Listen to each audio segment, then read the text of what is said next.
warahmatullahi wabarakatuh. Alhamdulillah, nahmaduhu wa nasta'inuhu wa nastaghfiruh wa na'udzu billahi min shururi anfusina wa min sayyiati a'malina.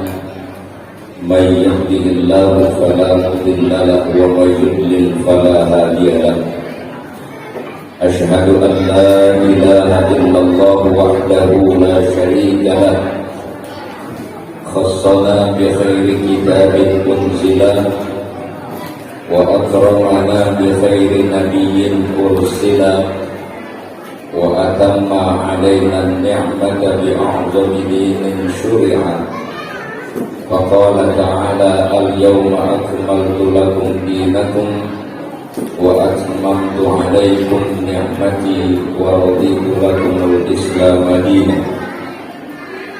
Wa ashhadu anna sayyidana wa nabiyyana Muhammadan abduhu wa rasuluh addal amanah wa nasahal ummah wa ballaghar risalah wa mahaddalalah wa tarakna 'alal mahajjatil bayda lailuha kanahariha la yazigu anha illa halik.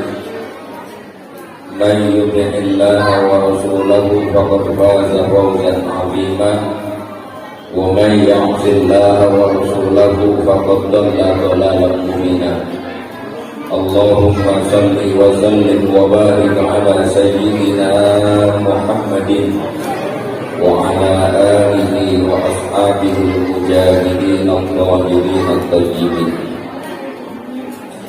Hadratil mukarramin wal muhtaramin, para asatidz, para orang tua, para tokoh masyarakat, khusus pengurus masjid dan panitia pelaksana, aparatur pemerintah yang hadir di tengah-tengah kita, seluruh jamaah hadirin dan hadirat yang mudah-mudahan kita semua senantiasa dirahmati dan diberkahi Allah Subhanahu wa ta'ala. Panitia, kalau ada kardus aqua yang udah nggak kepake, kardus aqua yang udah nggak kepake, boleh saya minta satu?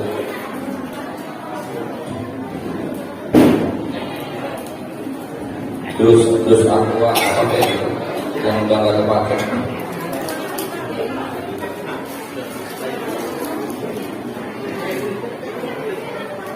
Ada? Iya, yang udah nggak kepake.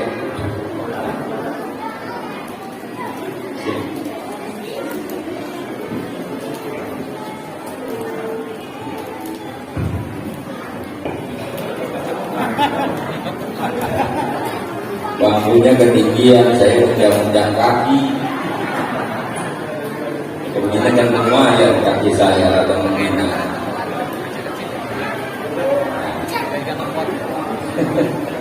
Kira apa saya minta buat apa gitu ya? Ini bangkunya terlalu pendek buat saya. Saya jangan sampai undang kaki. Capek lama-lama kaki saya menggantung. Kalau begini lumayan. Hujan ya? Alhamdulillah. Bapak Ibu, alhamdulillah malam ini kita bisa hadir di tempat ini memenuhi undangan panitia. Saya pun meninggalkan kegiatan yang masih berlangsung, halaqah para pengasuh pondok pesantren nasional di Hotel Peninsula dari kemarin sampai besok, karena juga sudah terlanjur janji bahwa malam ini saya harus di sini. Alhamdulillah, intinya kita ingin memperingati peristiwa besar, yaitu peristiwa Isra Mi'raj dan junjungan kita Nabi besar Muhammad sallallahu alaihi wasallam. Peringatan itu intinya sebenarnya memperingatkan diri kita akan beberapa hal atau banyak hal. Apalagi bicara Isra Mi'raj, di dalam peristiwa ini ada banyak takbir, ada banyak ibrah, ada banyak persoalan yang bisa kita jadikan dan kita buat rujukan kepada apa yang dialami oleh Nabi dari peristiwa Isra Mi'raj itu, dari mulai hal-hal yang melatar belakangi peristiwa Isra Mi'raj sampai terjadinya Isra Mi'raj dan bahkan pasca Isra Mi'raj. Lah ini kalau ceramah beneran, saya kemarin buat tempat rata-rata 2 jam itu baru dapat poin 2. Jadi kalau kuliah mesti 1 semester. Tapi malam ini katanya jam 10 harus selesai supaya subuhnya gak kesiangan. Jadi saya punya waktu 20 menit gimana supaya selesai semua.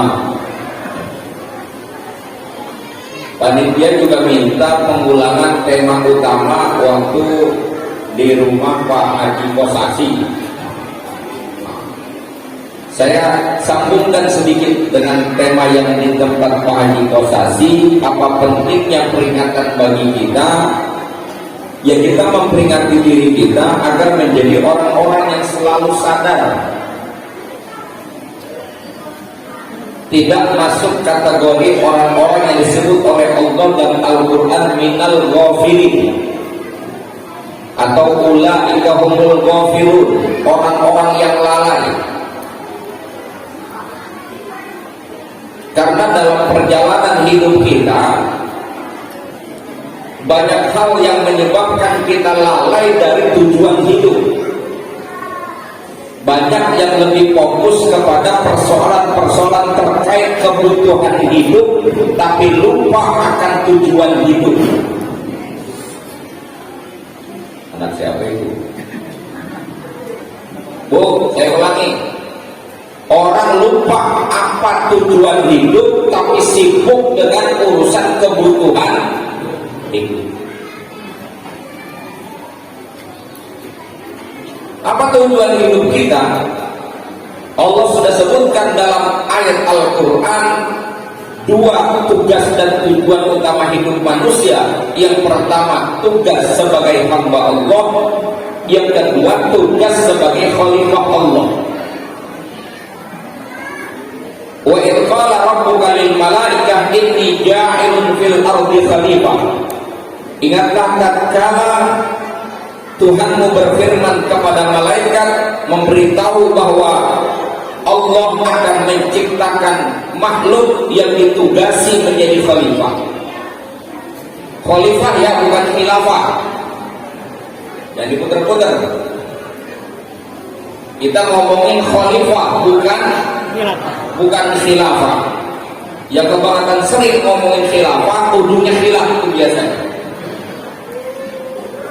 Khalifah itu apa? Tugas kita tanfidul ahkam, melaksanakan segala ketetapan-ketetapan Allah yang terkait urusan kita dengan sesama manusia. Ditugasi kita untuk meluluskan ketetapan Allah, melaksanakan segala aturan Allah yang membawa kemaslahatan bagi diri kita dan orang lain. Pada tema inilah kemudian Nabi bersabda, khairun nas anfa'uhum linnas. Sebaik-baik manusia orang yang hidupnya paling bermanfaat bagi orang lain. Poin ini boleh kita tanya diri kita, sejauh mana hidup kita membawa manfaat bagi keluarga kita, hidup kita berguna bagi tetangga kita, hidup kita berguna bagi masyarakat kita, sejauh mana hidup kita berguna bagi kemanusiaan. Jangan-jangan hidup kita menjadi sebab kerusakan atau mudarat bagi orang lain. Ketika kita lupakan tugas ini, karena kita lebih fokus kepada urusan yang berkaitan dengan kebutuhan hidup, bukan tugas dan fungsi hidup. Yang kedua, tugas dan fungsi hidup kita sebagai hamba Allah. Wa ma khalaqtul jinna wal insa illa liya'budun. Tidak menciptakan jin dan manusia kecuali untuk beribadah. Begitu sederhananya. Ini kalau kajian tafsirnya panjang lah, ribet. Pokoknya ibadah begitu. Lagi-lagi tugas kita yang satu ini pun seringkali lalai gara-gara kita sibuk dengan urusan kebutuhan itu. Ini kan proyek hidup yang paling besar yang masuk pada semua otak kita ini sehari-hari. Enggak bapaknya, enggak emaknya, enggak anaknya, enggak mertuanya, enggak mantunya. Itu urusannya mohon maaf nih bahasa saya ya, di bahasa Betawi ini. Bapak ibu kan orang pendatang di sini, saya kan orang asli. Ini orang asli yang ngomong. Enggak jauh, hidup kita proyeknya itu urusan gegar, selalu gegar. Nah itu jujur kan? Urusan apa? Garis. Apa gegar? Makan. Nah, agak sedikit dan nyangkut gitu maksud saya. Itu yang nggak kaya, nggak miskin, sama pak. Otaknya kusuknya di situ melulu. Benturan-benturan yang terjadi di masyarakat kita juga nggak jauh pak dari urusan itu. Konflik yang terjadi nggak jauh dari urusan itu. Emang ada pak konflik di masyarakat kita karena berbuatan masuk masjid? Nggak ada. Yang sering ribut orang main duluan, nabrak lampu merah, main duluan, nabrak, itu baru jadi masalah. Di masjid mah, masya Allah, dari masuk sampai keluar nggak pernah sentuhan orang saking lowongnya. Pernah tabrakan di masjid, kagak lowong. Nggak ada jamaah. Pembicaraan pun yang paling enak itu bicara tentang kebutuhan hidup. Dari mulai urusan seks sampai urusan kenikmatan hidup yang lain. Saya bilang kagak pejabat, nggak rakyat, nggak orang kaya, nggak orang miskin, nggak orang kampung, nggak orang kota. Otaknya penuh sama urusan tadi itu. Apa? Garis. Cuman kalimatnya saja yang rada beda-beda dikit. Tapi poinnya sama. Ini kata orang susah begini nih. Kalau orang susah bahasanya, bang, besok kita makan apa? Istrinya ngomong begitu karena pendaringan, udah kosong berasnya. Jadi nanya sama lakinya, bang, besok makan apa? Itu bahasa orang miskin tuh pak, sehari-hari bahasanya itu. Kalau bahasa orang kaya, nggak begitu bahasanya. Kata istrinya, bang, besok makan di mana? Bosan makan di kokong dulu. Kita perlu hunting lagi di restoran yang baru, menu terbaru. Itu bahasa orang kaya tuh. Bahasanya pejabat lain lagi. Kata bininya, bang, besok makan siapa kita? Siapa lagi yang harus kita jadiin korban? Nah, itu nggak jauh dari situ. Karena saking fokusnya urusan itu, akibatnya kemudian ketentuan Allah yang sudah berlaku itu dilanggar. Allah nggak larang kita cari uang, bahkan diperintah kita mencari nafkah, bertebaran mencari karunia Allah. Tapi tetap dengan aturan. Ketika kita mengaku beriman, ada aturan main yang harus dijalani oleh orang beriman. Nggak boleh dia mengambil sembarangan. Ada prinsip halal dan haram. Saya tanya, sering ditabrak ini hukum? Sering ditabrak ini hukum? Sering. Dari mulai pejabat yang korupsi bukan nggak tahu kalau korupsi itu haram, tapi karena faktor tuntutan. Pedagang bukan nggak tahu yang namanya mencuri timbangan takaran itu haram, tapi biasa yang namanya pedagang ngurangin takaran, ngurangin timbangan. Biasa nggak? Bahkan petani di desa yang lugu-lugu, mohon maaf pak, kalau sudah nafsu sama dunia udah nyampe ubun-ubun, itu galengan pun dipindah, papas ke pikirannya, patok bisa bergeser. Betul? Termasuk nih ibu-ibu nih, makhluk halus tuh. Perempuan saya nyebutnya makhluk halus, bukan memedi pak. Maksudnya perempuan itu kan perasaannya halus dia. Sehalus apapun perempuan itu punya perasaan, tapi kalau sudah nafsu terhadap dunia menguasai dirinya, dia lupa dengan kesopanan dan harus santun di depan suaminya. Suaranya kadang-kala lebih tinggi dari suara suaminya, dan tidak sedikit laki-laki seorang suami harus terdiam di depan makian seorang istri yang sudah kepengen mendapatkan nikmatan dunia. Terjadi nggak? Ya.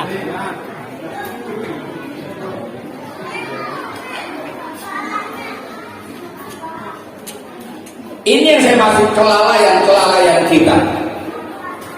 Padahal kita mengatakan diri kita muslim dan kita menyatakan kita ingin masuk surga. Pernyataan itu dimiliki oleh semua orang yang mengaku dirinya muslim, bertuhankan Allah, bernabi Nabi Muhammad. Nggak ada yang pengen masuk neraka. Emang ada yang pengen masuk neraka orang? Nggak ada. Saya ketemu kawan sama bajingan sama preman nggak pernah sembahyang aja, nggak pernah minta masuk neraka.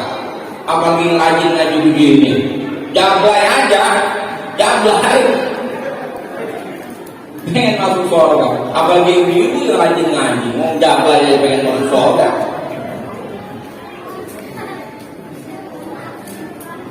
Makanya lihat, saya tidak akan mendikte bapak semua. Ini hasil analisa ulama yang ahli di bidangnya, yang paham tentang hakikat. Beliau Syekh Ibrahim bin Adham mengatakan ada poin-poin di mana kita bisa tunjukkan manusia itu dalam kelalaian. Yang pertama, araftumullah wa lam tu'addu haqqah. Kamu mengaku beriman kepada Allah, tapi kamu enggan menjalankan kewajiban yang menjadi haknya Allah. Satu. Yang kedua, qara'tumul Quran wa lam ta'malu bih. Kau baca Quran, sekedar kau baca, tapi kau tidak amalkan isinya. Yang ketiga, idda'aitum hubba Rasulillah wa taraktum sunnatahu. Kamu mengaku mencintai Rasulullah sebagai ikutanmu, nabimu, teladanmu, tapi kau tinggalkan sunnah-sunnahnya. Yang keempat, idda'aitum dukhulal jannah wa lam ta'malu laha.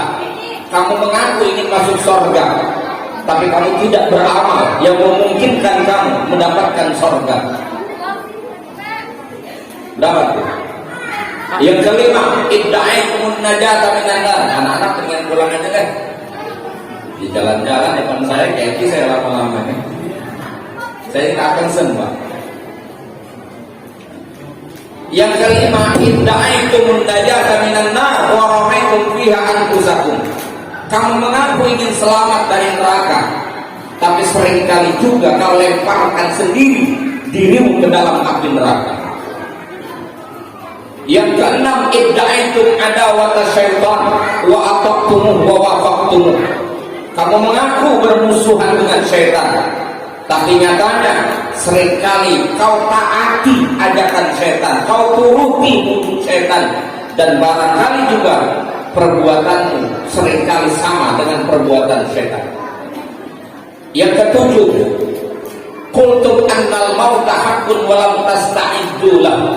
Kamu mengatakan mati pasti terjadi, tapi mengapa kamu tidak menyiapkan dirimu menghadapi kematian? Yang kedelapan, dafantum mautakum wa lam ta'tabiru bihim. Kamu sudah sering menguburkan orang-orang yang mati di antara kamu, tapi kamu tidak pandai mengambil pelajaran dari proses kematian sampai menguburkan orang yang mati. Yang kesembilan, akaltum nikmata rabbikum wa lam tashkuru lahu. Kamu sudah banyak makan karunia Allah, menikmati nikmatnya Allah, tapi kamu tidak juga pandai mensyukuri nikmatnya. Dan yang ke-10 terakhir, istaghaltum bi uyubi ikhwanikum fala tarawna uyuba anfusikum. Sebegitunya kamu, ternyata kamu lebih sibuk melihat aib orang lain, sehingga kamu tidak mampu melihat aib dirimu sendiri. Lengkap lagi? Ada nggak di kita kira-kira itu? Ada berapa? Semua. Bu, ini deketan, Bu. Ini sekarang bulan Sya'ban. 28 hari ke depan kita sudah masuk Ramadan. Ibu yakin nggak bakal lebaran? Yakin? Yakin? Nah, kalau ngarap bener, ngarap bisa ketemu lebaran, artinya ngarap umur panjang. Tapi siapa yang tahu? Siapa yang bisa mastiin kalau dia bakal tetap hidup lebaran besok? Ada bisa pastiin? Nggak ada. Berarti lebaran belum pasti. Itulah paham ya Pak? Berarti lebaran buat kita belum pasti. Sekarang tanya, mati buat kita pasti nggak? Pasti. Mati pasti nggak? Pasti. Kita nggak tahu kapan waktunya, ini jelas pasti. Bisa bapak-bapak duluan, saya belakangan, atau saya belakangan, ibu duluan. Ya terserah Allah, itu mah sama-sama nggak tahu. Tapi kan kita pasti mati. Saya ulangi, lebaran pasti nggak buat kita? Belum pasti. Mati pasti.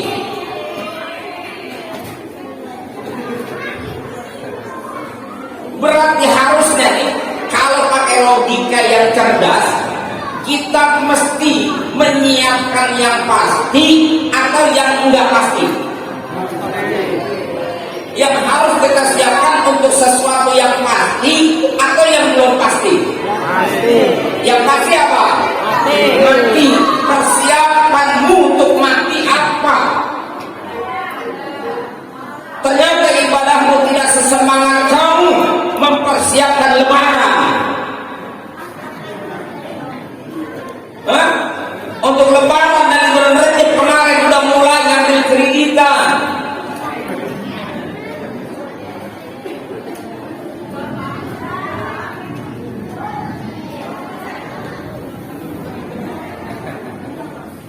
Kalau bilang kreditan enggak, saya tanya, persiapan pulang kampung udah disiapin buat pulang kampung? Siap. Dari mulai bulan Syawal ada yang udah arisan sembako buat ngadepin Ramadan, buat ngadepin Lebaran, nabung dari bus Lebaran untuk pulang kampung.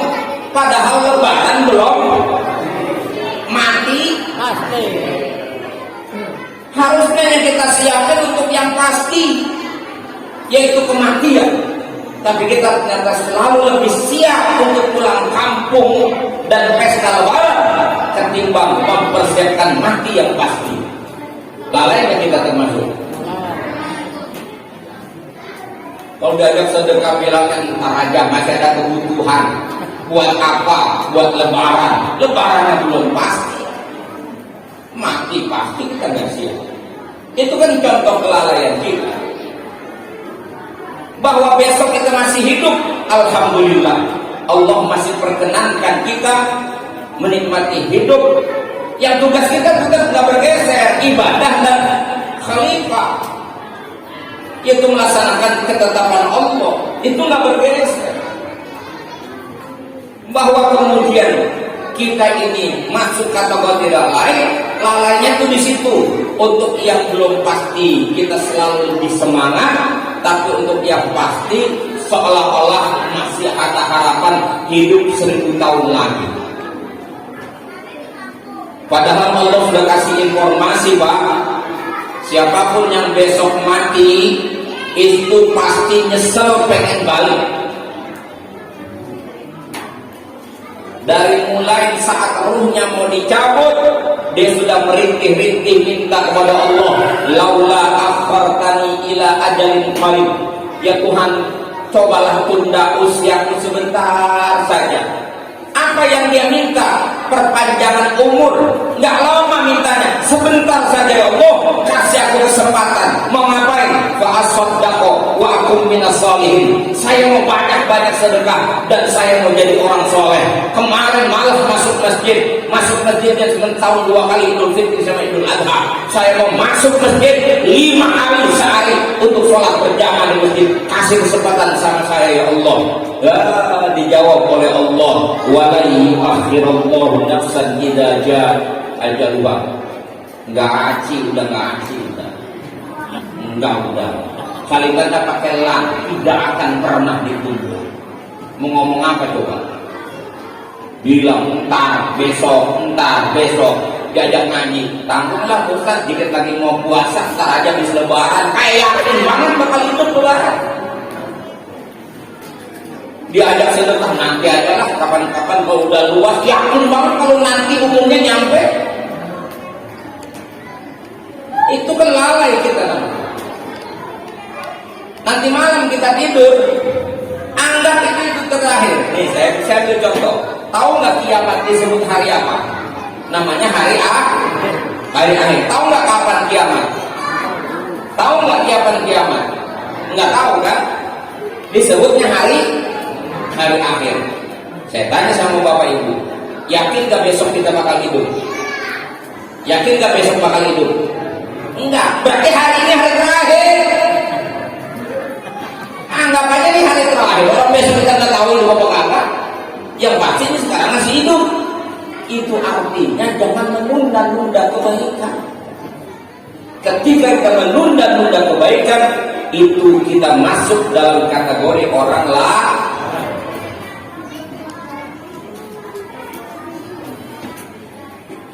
saking lalainya apa yang dia cari tadi, kenikmatan hidup, sungsang sumbel, kata orang Betawi bilang mah, nyari dunia, sungsang sumbel, jungkir balik, kaki buat pala buat kaki, siang banting tulang, malam banting bini,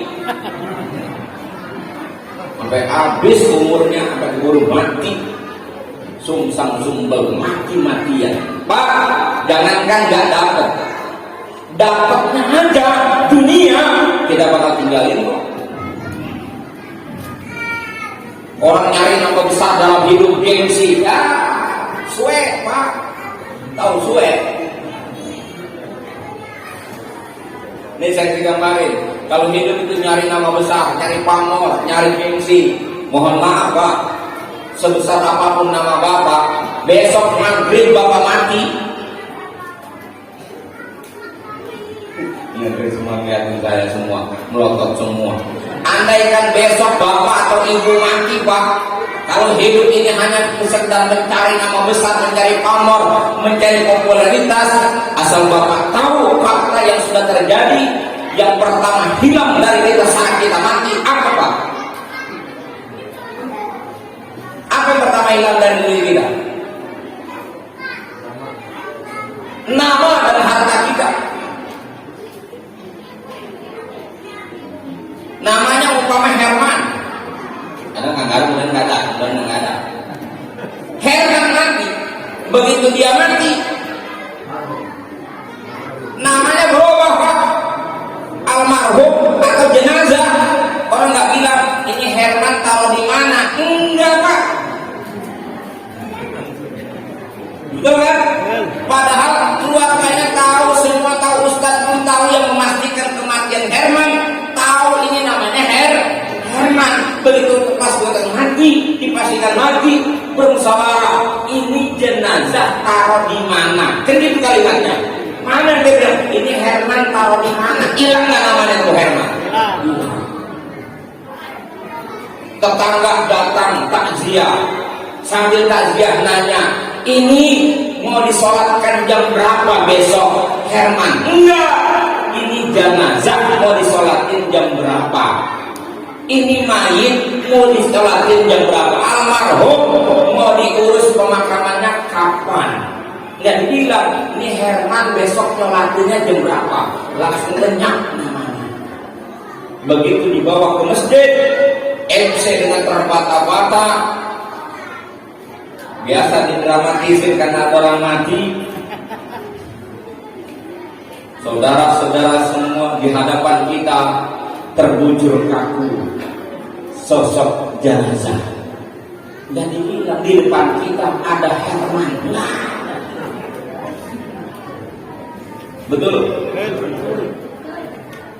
Bapak kerja siang malam nyari duit, siang malam harta terkumpul, rumah mewah terbangun, maghrib Bapak mati. Pastikan mati Pak. Apa jenazah Bapak tetap tinggal di kamar Bapak yang mewah itu? Yakin Bapak bakal tetap ada di kamar Bapak yang mewah itu? Ustadz tanya, Ini Herman taruh di mana? Kata keluarganya, ya kita gotong aja tuh ke depan. Ustaz coba-coba usul, Ibu, karena memang pengurusan jenazahnya besok, biar Pak Herman di sini aja dulunya.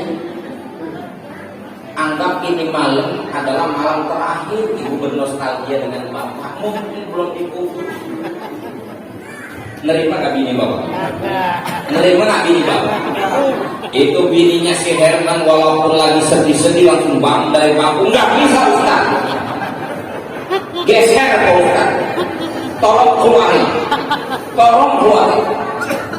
Kata Ustaz, taruh di mana? Di mana Bu? Terserah mau taruh di mana kek, di gerasi kek, di mana terserah.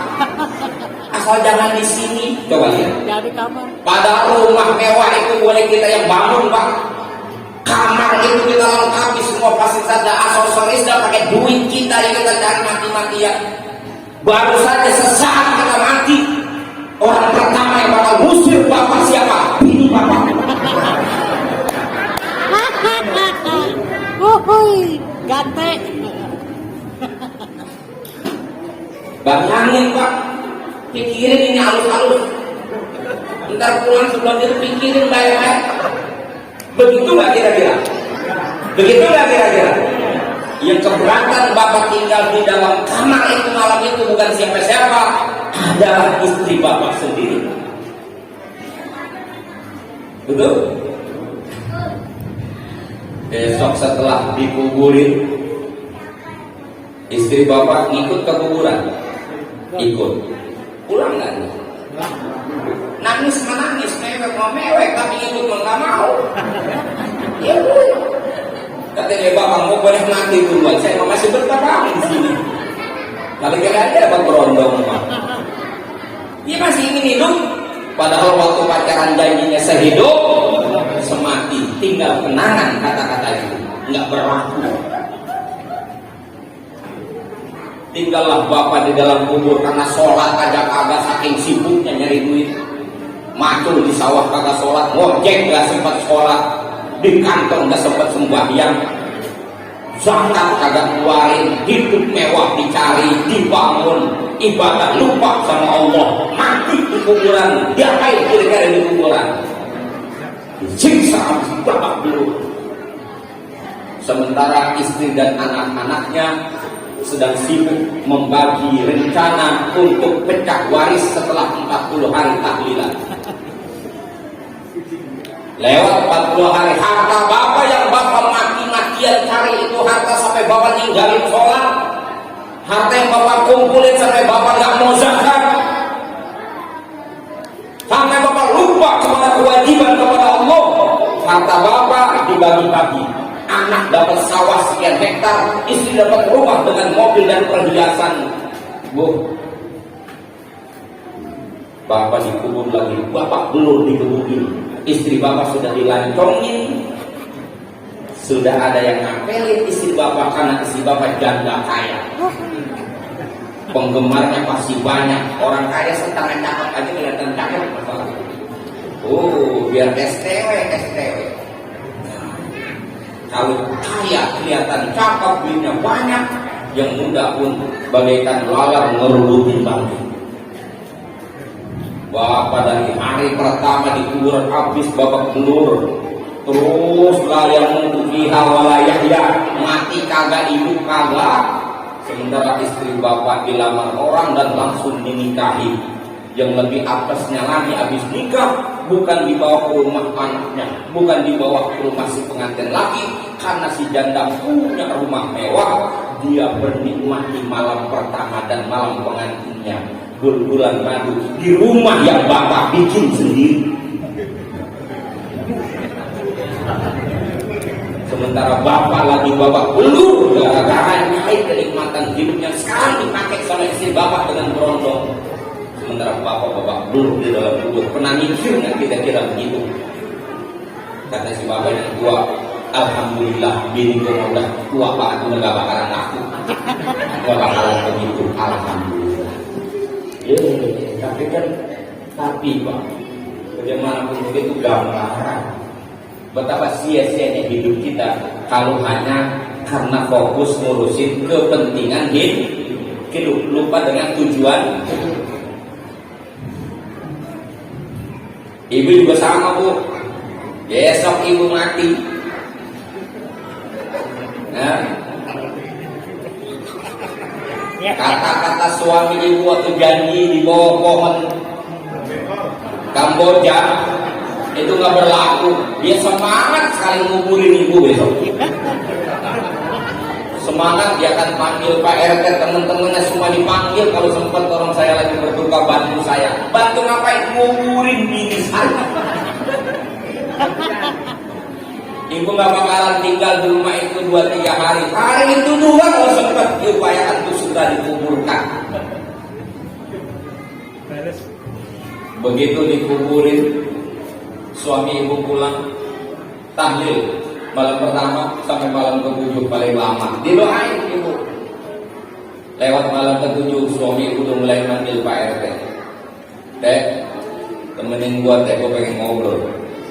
Ngapain Pak? Ini kan empol udah mati nih. Iya, mustahil wong ini. Iya, lu paham gak maksudnya? Gua kan iseng sendirian 7 hari. Ada nggak informasi kira-kira buat pengganti orang rumah? Nah, kata RT, ada bang di Pinang, dekat pasar Depok tuh, ada bengsrat. Tahu bengsrat? Bengsrat itu janda tapi masih perawan. Status janda tapi masih perawan. Kata si RT, ini kosnya tinggi pak, karena bengsrat ini pak. Barang bagus. Orsi ini, bengsrat kan orsi ini. Kata dia, jangan khawatir, emas bini gua banyak tuh di laci. Emas yang ibu pakai itu anting, liwang, kalung, perhiasan, permata yang ibu simpen atau ibu pakai dicopot semua. Jadi masukin ke kuburan, diambil sama siapa? Diambil sama siapa? Suami ibu. Dan ibu waktu di dunia saking riaknya, sombong, punya harta, punya perhiasan, suka pamer. Emas mah dipamer, pelit mah kubur-kubur. Jangankan orang minjem, jangankan orang minjem aja gak dapet, tapi biasa pamer. Malaikat benci sama orang yang suka pamer. Begitu masuk kuburan digecek sama malaikat di kuburan. Di waktu yang sama, emas yang ibu pamerin sama orang itu sekarang udah milik suami ibu. Dan sialnya bu, emas ibu itu yang ibu sombong gara-gara perhiasan itu, emas itu hari ini akan dijadikan emas kawin dan biaya nikah suami ibu dengan bengstat dari Pinang.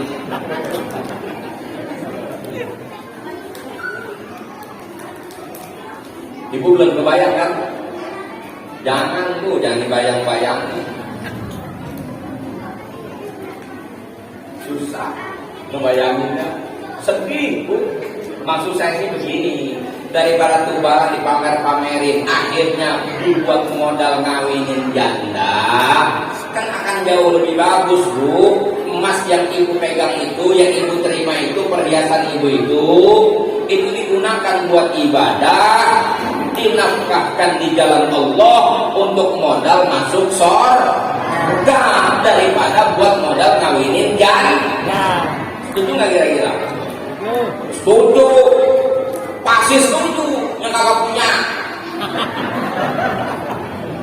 Kata yang kakak punya mas, setuju kan? Saya kakak punya ini. Kata yang punya, ini Ustaz ceramah nyakitin amat.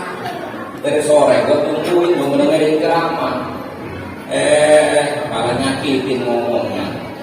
Ya terserah itu mau sakit mana saja. Bayang lagi ngomong aja begini.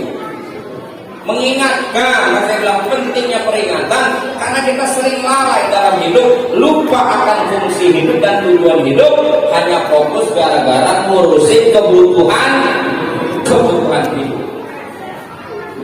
Kita boleh pak mengurus kebutuhan hidup lewat ikhtiar kita, tapi tujuan hidup tidak boleh kita lupakan.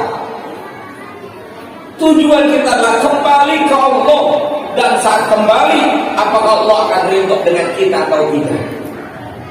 Dan orang-orang yang hidupnya benar-benar istiqomah melaksanakan tugas dan fungsi hidupnya, itulah mereka yang pantas disebut sebagai hamba Allah. Saya mau tanya, ini hamba Allah bukan? Ini hamba Allah bukan? Kata siapa? Ngaku dewe.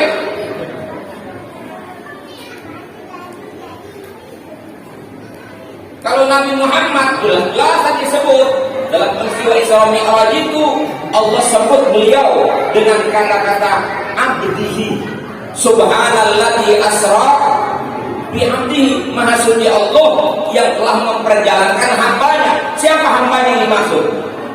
Nabi Muhammad. Kenapa Allah nggak sebut nama Nabi Muhammad? Subhanalladzi asra bi Muhammadin, padahal nama yang paling mulia itu nama Nabi Muhammad. Tidak ada nama yang berulang-ulang ratusan ribu jutaan kali sehari-hari kecuali namanya Nabi Muhammad. Tapi Allah nggak sebut namanya. Allah pun tidak sebut pangkat dan kedudukannya. Allah nggak bilang subhanalladzi asra bi rasulihi. Nggak ada ayat yang begitu. Padahal pangkat Rasul tidak sembarang orang, tidak semua orang. Dan Allah nggak bilang subhanalladzi asra bi nabiyhi, maha suci Allah yang memperjalankan nabinya, tidak. Tapi yang disebut oleh Allah subhanalladzi asra bi abdihi, maha suci Allah yang memperjalankan hambanya. Kenapa? As-Sayyid Muhammad Al-Maliki menjawab, dalam peristiwa yang luar biasa yang tidak terjadi pada siapapun, hanya terjadi pada Nabi Muhammad. Dan pada peristiwa ini Nabi Muhammad tidak disebut nama, pangkat dan jabatannya, tapi disebut abdulnya, karena memang pangkat manusia yang paling tinggi adalah kehambaan. Ketika manusia mau benar-benar menghamba kepada Allah Subhanahu. Dan Nabi Muhammad orang yang paling sempurna penghambaannya kepada Allah. Dan posisinya yang seperti inilah yang kita diperintah oleh Allah untuk mengikutinya, meneladani beliau yang tugasnya adalah sebagai seorang nabi dan rasul, agar memimpin kita umatnya bisa menjadi hamba Allah. Itulah posisi yang paling ideal Nabi kita Muhammad SAW yang harus kita capai dan mungkin serta bisa untuk kita capai. Kalau pangkat Nabi dan Rasul, mohon maaf nih, gak terlalu Betawi lagi, sampai budak sariawan, gak bakalan orang sini jadi Nabi, gak bakalan orang sini jadi Rasul. Makanya kalau besok ada orang tiba-tiba ngaku Nabi, walaupun bisa terbang di udara, walaupun bisa jalan di atas air, dibakar kagak mempan, pasir dia lempar begitu jadi emas, sebegitu sakti dan luar biasanya, ngaku Nabi, patahkan. Tidak ada Nabi, tidak ada Rasul setelah Nabi Muhammad SAW. Kita disuruh sholat bukan untuk jadi Nabi, Bapak Ibu suruh puasa bukan untuk jadi Rasul, disuruh pergi haji bukan untuk jadi Nabi dan jadi Rasul, untuk menjadi hamba Allah yang disimbolkan dengan kepatuhan. Dan sholat itu menggambarkan ibadah yang benar-benar mencerminkan bentuk penghambaan manusia yang paling sempurna. Dimulai dari berbersih diri, ketika kita najis mesti kita cuci, ketika kita hadas besar mesti mandi, ketika hadas kecil kita mesti wudu, menghadap dalam keadaan suci tempat pakaian dan badan kita. Lalu tawajuh kita kepada Allah, apa yang kita ucapkan? Allahu Akbar. Betul? Relasinya apa? Ya relasi antara hamba dengan Tuhannya, hubungan antara manusia dengan Allah. Manusia mengagungkan Allah, dia kecilkan semua selain Allah, dia tinggalkan kesibukannya, kerja dia tinggalkan, apa-apa yang menjadi aktivitas di luar ibadah dia tinggalin, makan dia tinggalin, kawin dia tinggalin, dia menghadap kepada Allah dengan satu ucapan Allahu Akbar. Allahu Akbar. Keren gak kita? Keren gak kita? Keren sebetulnya, asal serius. Habis itu kita nyatakan wajhtu wajhiya lillazi fataras samawati wal ardh Aku hadapkan diriku menghadap pada zat yang mencipta langit dan bumi, itulah Tuhanku. Aku hadapkan diriku kepada Allah. Lalu kita ikrar. Apa ikrar kita? Inna sholati wa nusuki wa mahyaya wa mamati lillahi rabbil alamin. Sesungguhnya sholatku, ibadahku, hidup dan matiku hanya untuk Allah Rabbul Alamin. Keren gak ikrar? Keren gak itu ikrar? Hidup matiku hanya untuk Allah. Subhanallah, luar biasa. Hanya saja kadang-kadang ngucap mengucap, paham mak kagak, ngerti juga enggak. Atau kalaupun paham ya lewat begitu aja. Kan begini Pak, kalau kita ngomong hidup matiku untuk Allah. Saya tanya sama Bapak, keren gak itu? Keren. Berarti kita sudah menisbahkan betul kita ini hambanya Allah, tunduk total kepada Allah. Apapun yang kita lakukan itu kita persembahkan untuk Allah. Coba, kalau bukan menggambarkan keikhlasan jiwa, apa namanya Pak? Itu kemurnian namanya. Tapi sayangnya masih bercampur antara ucapan dan perilaku, suka nggak akur. 7:30 sholat isya, ngomongnya masih hidup matiku untuk Allah. Jam 9 ketemu si doi, ngomongnya udah beda. 7:30 sholat isya, jam 8 sampai di rumah, rapi-rapi siapin motor berangkat ke rumah si doi. 8:30 nyampe ke rumah si doi, ngobrol kalau gitu metan mulon. Jam 9 keluar jurus pamungkas. Apa kata si doi? Ayam beb, aku tidak bisa hidup tanpa kamu. Iya. Baru saya terus ngomong hidup matiku hanya untuk Allah. Ketemu ayam beb, ngomongnya tidak bisa hidup tanpa kamu. Intan gak kira-kira itu? Dusta gak berarti ucapan yang tadi? Saya bingung juga anak muda sekarang itu. Bapaknya, emaknya, bapaknya yang mati-matian nyari ongkos hidup, emaknya yang capek mati-matian ngurusin hidup dia. Itu gak pernah tuh anak ngomong sama bapaknya sama emaknya, bapak, emak, aku gak bisa hidup tanpa kalian. Gak pernah ngomong begitu sama emaknya sama bapaknya. Baru ketemu bocah kemarin di perapakan, udah bilang aku gak bisa hidup tanpa kamu. Kalau bukan tolol apa namanya? Ada yang begitu orang ada. Itu si ayam beb langsung aja lagi tekuk lutut dibilang begitu. Apa dia bilang? Kalau begitu aku percaya bang, dan selebihnya aku serahkan segalanya untukmu. Ya habis di unboxing. Masya Allah. Sampai di bacaan surah Fatihah menjadi rukun salat, diucapkan setelah memuji Allah, kita ucapkan iyyaka na'budu wa iyyaka nasta'in. Hanya kepada Engkau ya Allah kami menyembah, kami tunduk, kami beribadah hanya kepada Engkau. Wa iyyaka nasta'in, dan hanya kepada Engkau juga kami meminta pertolongan, kami memohon, kami meminta hanya kepada Engkau, tidak kepada yang lain. Keren gak tuh hamba berarti? Keren gak? Keren. Cuman sayangnya cuma di dalam sholat iyyaka na'budu wa iyyaka nasta'in. Di luar sholat iyyaka na'budu wa iyyaka nasta'in. Rusak gak? Sholatnya masih ngadep kiblat, bacanya masih iyyaka na'budu wa iyyaka nasta'in. Hanya gara-gara ingin naik pangkat dan jabatan, dia bisa percaya menyerahkan nasibnya kepada dukun. Ada orang susah pengen jadi orang kaya, percaya sama mbah yang katanya bisa bikin orang jadi kaya. Ada pedagang ingin dagangnya laris, datang ke rumah dukun nyari pengasihan. Sampai orang jomblo pun pengen punya istri cantik, ke rumah dukun minta ilmu pelet supaya bisa melet wanita cantik. Padahal waktu sholat yang ada kiblat, dia bilang iyyaka na'budu wa iyyaka nasta'in. Prakteknya nggak lurus begitu. Padahal itu sudah melanggar semua. Yang pertama dia langgar pasti ucapannya, yang kedua otaknya sendiri. Kenapa sih bilang otaknya sendiri? Pak, Bapak percaya nggak ada orang bisa bikin orang jadi kaya? Hah? Katanya dukun bisa bikin orang jadi kaya, percaya nggak? Kalau dukun bisa bikin orang jadi kaya, ngapain juga dia ngedukun, Pak? Dia kaya aja dirinya sendiri.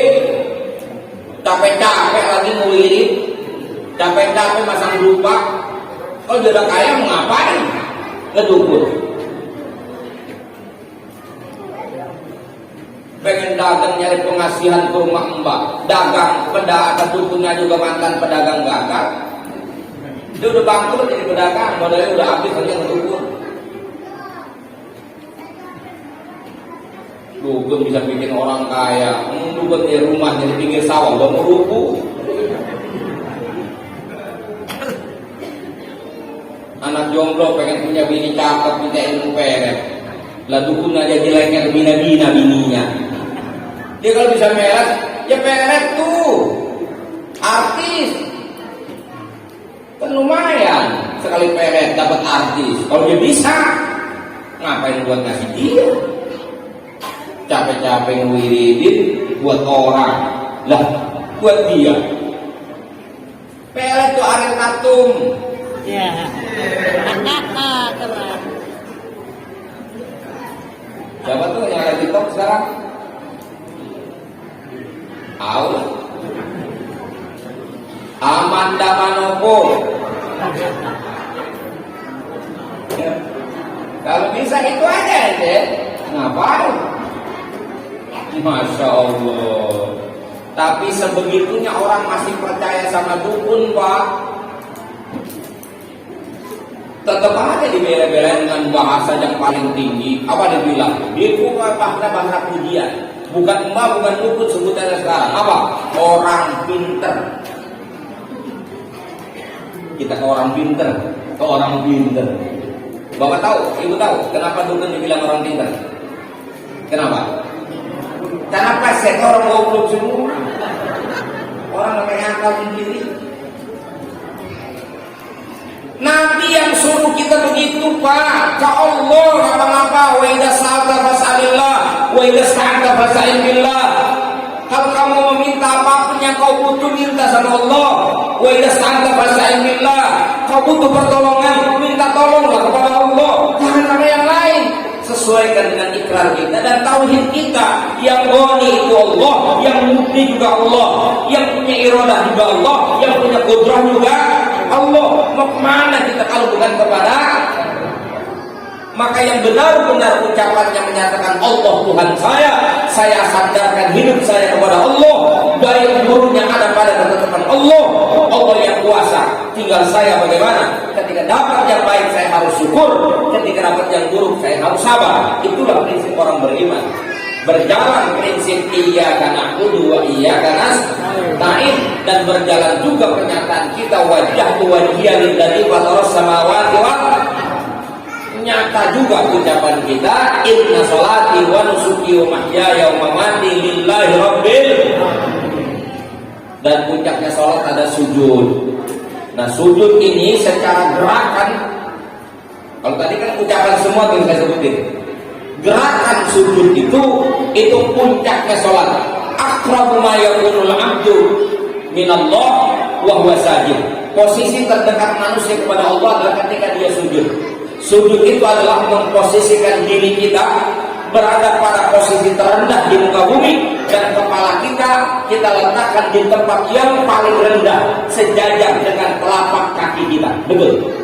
Itulah satu-satunya posisi manusia, meletakkan kepalanya sejajar dengan kakinya, sementara badannya, mohon maaf, kemaluannya aja lebih tinggi daripada kepalanya. Betul kan? Makanya orang sujud kemaluannya sama kepalanya rata, kagak sah sujudnya. Betul? Ya, Ya kan ini harus nungging. Ente kalau mau sejajar gini sujudnya, ya nggak bisa. Sujud itu ketika kita kalau tidur, Pak, semuanya rata kalau tidur, mah. Kaki, badan, semua pala satu jam satu duduk namanya tidur. Kalau sujud, mau kemana? Bokong kita itu lebih tinggi daripada kepala kita. Kepala ditaruh di bawah. Tuh, apa enggak hebat orang yang sholat itu membuktikan bahwa dia adalah bersedia benar-benar menjadi hamba. Itu kan simbol penghambaan kepada Allah. Dan itu nggak boleh kita lakukan buat siapapun. Tapi boleh hanya untuk Allah. Sama Nabi aja nggak boleh kita sujud. Sama orang tua aja nggak boleh sujud. Raja, presiden, nggak ada. Manusia hanya boleh sujud kepada. Jangan sembarangan main sujud-sujud aja.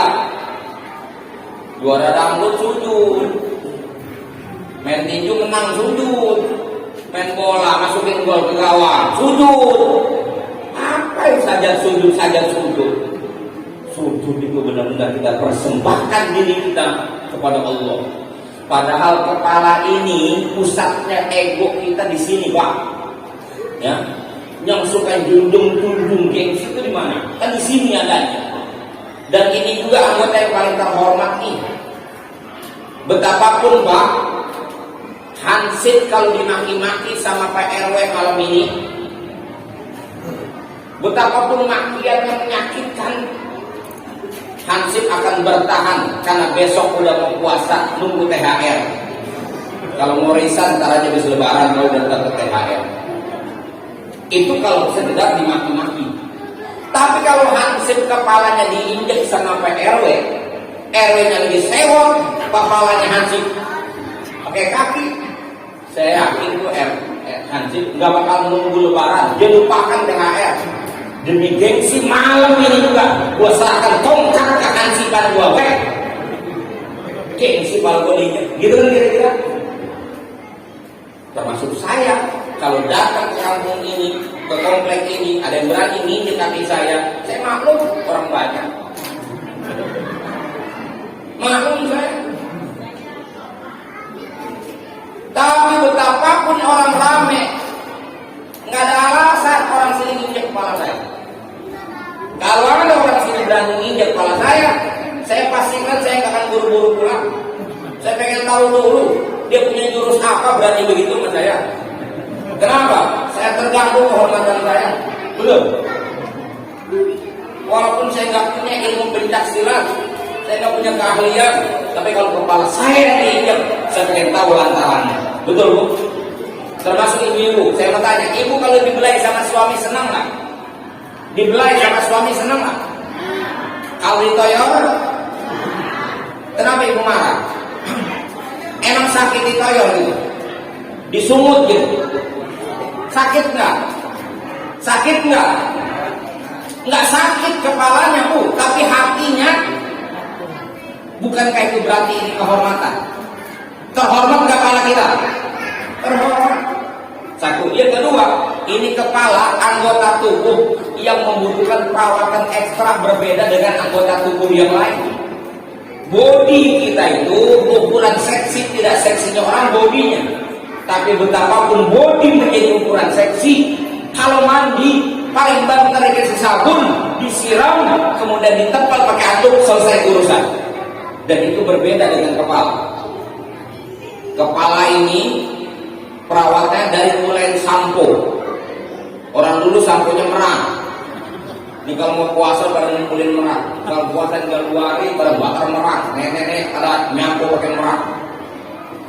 Kalau sekarang udah diganti dengan sampo sintetik 3 in 1. Ternyata karena perubahan iklim nggak cukup hanya dengan sampo sintetik yang isinya ada sampo, ada kondisioner segala. Karena perubahan iklim yang ekstrim sekarang ini, rambut seringkali mudah rontok. Maka kita perlu formula untuk menjaga rambut supaya jangan gampang rontok dan tumbuh subur. Kita pakai namanya hair tonic. Sehari-hari ini rambut gampang tengik. Jangan pakai jilbab tertutup, jangan pakai peci tertutup. Yang kagak pakai jilbab, nggak pakai peci juga kena sasaran. Iklim yang ada, rambut tengik.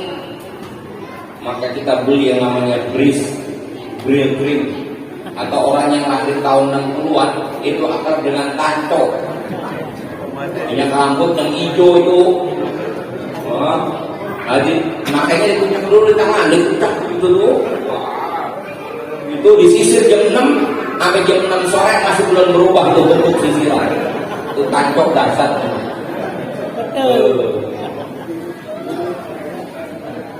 Kalau ibu-ibu pakai hairspray supaya wangi rambut dan mudah diatur. Itu baru rambut, belum muka. Kalau laki-laki agak sederhana, ada yang pakai murah, sabun awam langsung ke muka. Pakai murah. Kalau yang standar ya nanti pakai sabun kemudian muka pakai scrub gitu. Sederhana kalau laki-laki. Tapi betapapun sederhana, dia belum mikirin bininya. Ini masalahnya urusan bini yang repotnya. Itu perempuan itu mukanya bapak. Ini saya ngomong bukan itu, saya ngomong bapak. Asal bapak tahu, itu muka istri bapak itu kadang-kadang biayanya lebih mahal sama urusan dapur pak. Makanya kalau ibu-ibu suka protes, kami itu kaum wanita bukannya mantri. Kami ini butuh kosmetik, butuh make up yang mahal karena suami kan selalu nuntut kami tampil cantik. Ya Bu ya. Itulah resikonya Pak punya bini cantik Pak. Kudu disiapin perawatannya, make upnya kudu mahal. Resiko punya istri cantik. Kalau punya istri jelek, lepas itu nggak ada resikonya insya Allah. Dia pakai bedak pipa yang 1.500 juga cukup. Cuman resikonya, jangankan kita ajak ke pesta perkawinan, nyelawan tetangga mati aja bareng malu. Resikonya. Kata bininya bang, mau takziah, mau barangnya awal duluan. Mau barang aja loh, ribet gua. Alasannya, gua masih banyak urusan jalan pulang sama. Malu jalan sama bininya. Resiko punya bini jelek, malu jalan bareng perawatan si murah. Punya bini cakep, resikonya perawatannya mahal. Semua ada resikonya. Punya bini pintar sama punya bini goblok, semua ada resikonya. Kalau punya bini pintar, kalau ada masalah apa aja, insya Allah kita bisa dibantuin. Dia bisa bantu mikir mencari jalan keluar. Itu untungnya punya istri pintar. Cuma nggak bisa kita bohongin. Dia suka tahu aja urusan kita. Kalau punya istri geblek, untungnya apa? Kita bisa kelecehin. Cuman resikonya kalau punya masalah karena bantuin. Tuh lihat, itu make up itu habis mandi, itu bedak. Emang bapak bikin satu lapis pak? Maka dari mulai bedak pembersih dengan kapas khusus, bedak pelembab, bedak dasar, sampai bedak utama. Udah berapa tuh? 4. Itu belum cukup, ada satu lagi namanya blush on. Ada puasnya tuh.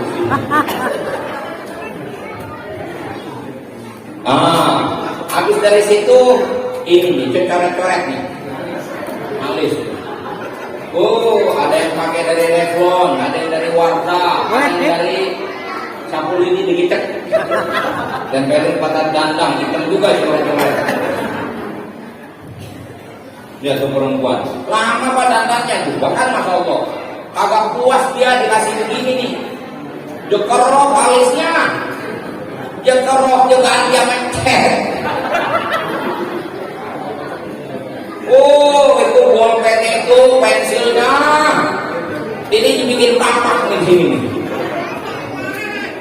Ini di sini nih melengkung ke atas. Makanya saya mulai sadar Pak, pokoknya kalau ngadepin perempuan emang kudu sedikit bijaksana kita. Ya, kudu terima kenyataan Pak. Kalau sekali-sekali 2-3 kali kita dibantah sama bini Pak, kudu nyerah kita. Bagaimana kagak juga Tuhan aja jelawan. Tuhan ngasih alis, alirannya begini ke bawah. Apa yang kalau dibilihin ke atas coba? Siapa yang jelawan coba itu? Tuhan kan, Tuhan aja jelawan yang lagi bapak belum kenal kemarin. Makanya sadar Pak,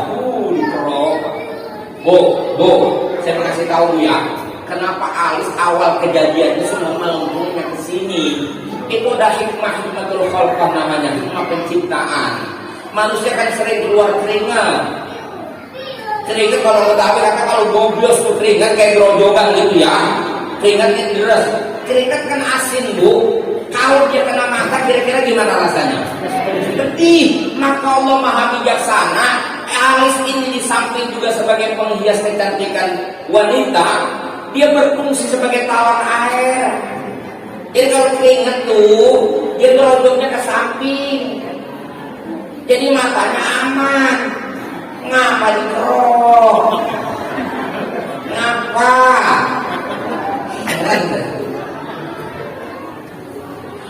Udah selesai ceritanya di sini dah. Melengkung ada yang ke bawah, ada yang ke atas ceritanya. Bapak jangan anggap selesai, Pak. Masih ada lagi satu kotak kecil, isinya 6 warna dengan kuas kecil di sampingnya segini. Itu dia harus mengkombinasikan 6 warna. Itu bukan mengecat tembok, Pak, bukan. Dia mau ngecat ruangan yang paling sempit pada tubuhnya. Apa? Nih, kelopak mata. Segini sempitnya coba 6 warna, Bapak. Makanya saya sarankan kalau Bapak lihat istri lagi dandan, Bapak jangan paksa buru-buru berangkat, Pak. Kudu sabar, Pak.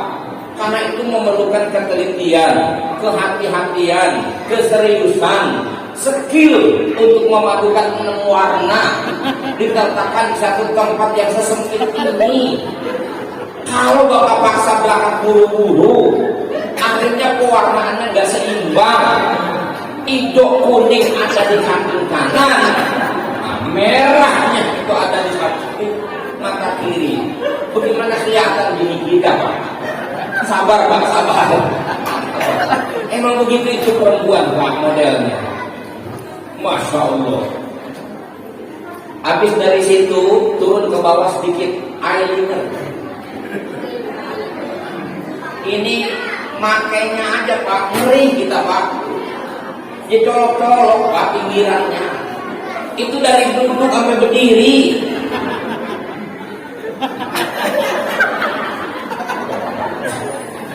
Perempuan dia duduk lagi, dicoret lagi di sini pelan-pelan. Ternyata udah sebegitu telitinya, dia belum pede juga. Karena begitu dia lihat kok rasanya ada yang kurang ya. Apa? Bulu matanya terlalu halus.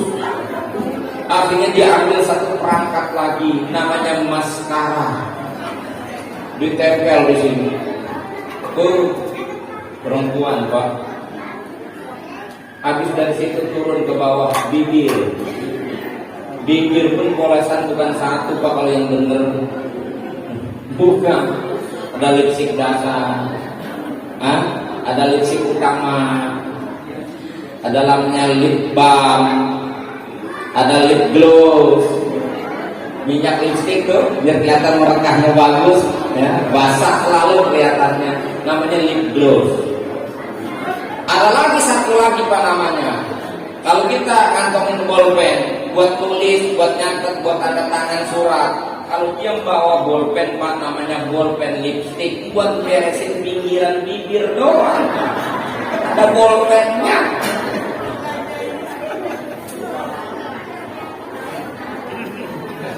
Perempuan tuh, Pak. Saya bukan lagi cerita salon, bukan. Tapi ibu bilang, kok Ustaz paham gitu-gituan. Ya, timbang beginian masa nggak paham. Rumus-rumus kaidah aja kita hafal. Artinya, yang saya mau tunjukkan, betapapun kepala kita dari sononya udah terhormat, betapapun paling mahal biaya perawatannya, tapi ketika kita ingin diakui sebagai hamba Allah, maka mau tidak mau kita harus tundukkan kepala kita yang mulia dan mahal ini di tempat yang paling rendah di muka bumi sebagai simbol bukti nyata bahwa kita benar-benar tunduk sepenuhnya kepada Allah Subhanahu wa Ta'ala. Itu Allah perintah kepada kita, wa'bud rabbaka hatta ya'tiyakal yaqin.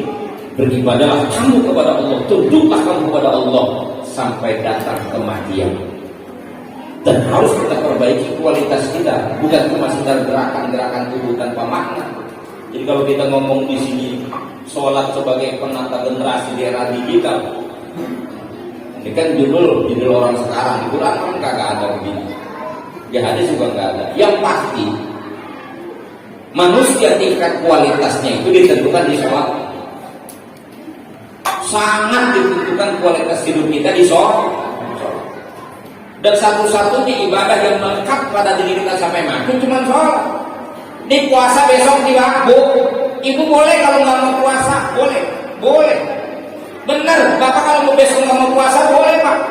Karena di dalam fikih itu dijelaskan orang yang punya alasan untuk tidak puasa nggak apa-apa. Salah satu alasannya gila.